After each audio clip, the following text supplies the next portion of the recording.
Shalom, selamat pagi. Bertemu kembali dalam renungan pagi hari ini.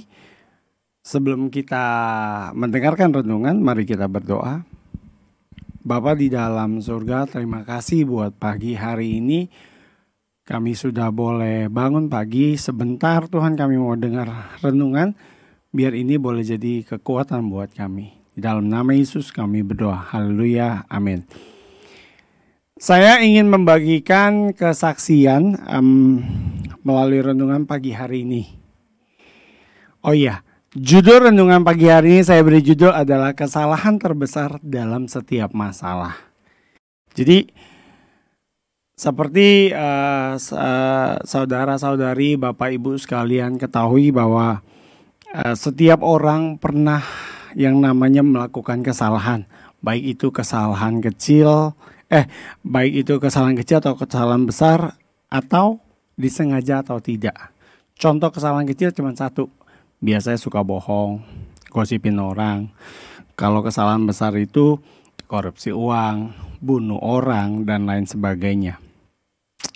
Kalau kita berbicara tentang kesalahan kecil atau kesalahan besar, baik itu disengaja atau tidak disengaja, itu adalah awal mula penyebab yang namanya masalah. Nah, jadi kalau masalah itu semua terjadi adalah karena adanya satu kesalahan terbesar yang tanpa kita sadari kita bungkus rapi, sehingga kita yang katanya itu anak-anak Allah yang seharusnya mempunyai benih ilahi bisa dibuat tidak menyadari kalau kesalahan terbesar itu terbungkus rapi. Jadi intinya ada kesalahan kecil, kesalahan besar, disengaja atau tidak, itu adalah awal mula penyebab terjadinya masalah. Dan terkadang ketika masalah itu ada, kita nggak tahu bahwa ada yang namanya kesalahan terbesar itu yang terbungkus rapi, sehingga kita sebagai anak-anak Allah yang seharusnya sudah mempunyai benih ilahi itu sampai bisa dibuat nggak ngeh kalau kita tuh ada satu kesalahan terbesar dalam hidup kita gitu loh. Nah, sebelum kita membahas tentang apa itu kesalahan terbesar di dalam setiap masalah, jadi saya mau kita coba berpikir sejenak. Pertanyaan saya adalah ini, biasanya orang melakukan kesalahan itu karena apa?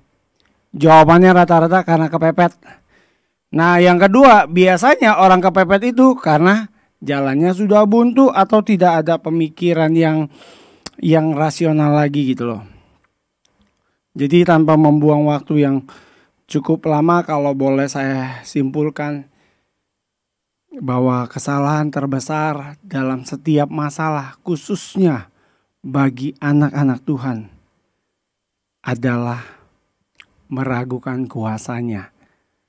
Nah, kenapa saya bisa ngomong ini? Kesaksian saya skip untuk renungan selanjutnya.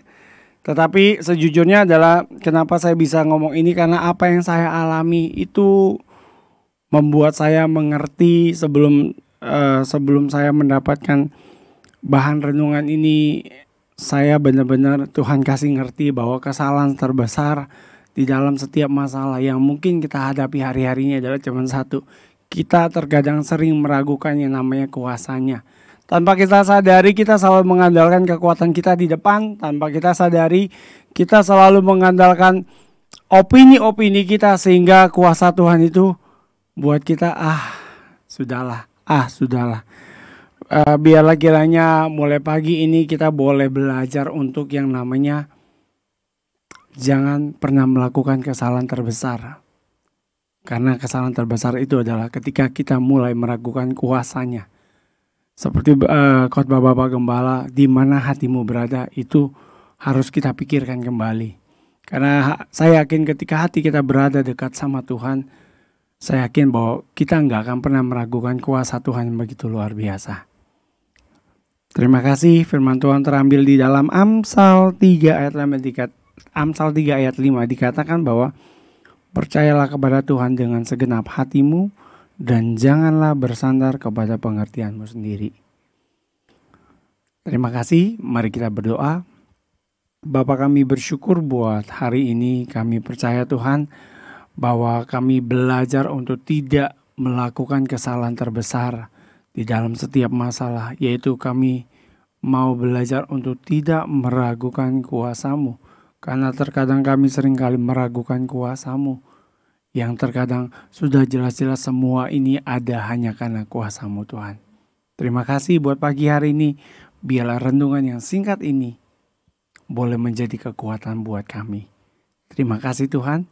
Di dalam nama Yesus kami berdoa. Haleluya. Amin. Sedikit note adalah, kalau Bapak Ibu tahu cerita tentang bagaimana orang buta disembuhkan sama Tuhan Yesus, waktu itu adalah orang buta itu Tuhan Yesus ngeludah ke tanah, tanahnya diaduk-aduk, terus diolesin ke matanya. Bayangkan kalau orang buta itu melihat, kira-kira mau nggak dia untuk diolesin? Saya yakin nggak mau. Seperti itulah kuasa Tuhan. Kalau kita mau melihat kuasa Tuhan, atau kita tidak mau meragukan kuasa Tuhan, berjalanlah dengan iman, jangan dengan kekuatan kita, jangan dengan apa yang kita lihat. Shalom, Tuhan Yesus memberkati.